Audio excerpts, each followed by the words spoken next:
बालिंगा येथील बेकायदेशीर गर्भलिंग निदान प्रकरणातील मुख्य फरार आरोपीस अटक.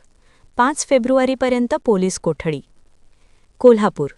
करवीर तालुक्यातील बालिंगा येथे उघडकीस आलेल्या बेकायदेशीर गर्भलिंग निदान प्रकरणातील मुख्य फरार आरोपी स्वप्नील केरबा पाटील वय 36, राहणार पाडळी खुर्द, तालुका करवीर यास करवीर पोलिसांनी अटक केली आहे.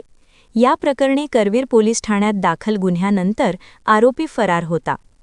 आरोपीचा कसोशीने शोध सुरू असतानाच तो बागलचौक येथील शाहू मिल रोडवरील क्राऊन फर्निचर समोरील इमारतीत दुसऱ्या मजल्यावर वास्तव्यास असल्याची माहिती पोलिसांना मिळाली. सदर ठिकाणी रात्री उशिरा आरोपी येणार असल्याची खात्रीलायक माहिती मिळताच पोलिसांनी सापळा रचून त्याला त्याच्या राहत्या घरी ताब्यात घेतले.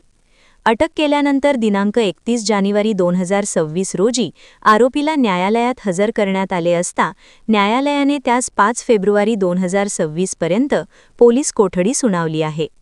ही कारवाई करवीर पोलीस ठाण्याचे पोलीस निरीक्षक किशोर शिंदे यांच्या मार्गदर्शनाखाली करवीर पोलीस ठाण्याच्या गुन्हे शोध पथकाने केली. कोल्हापूरहून प्रतिनिधी एम. कांबळे.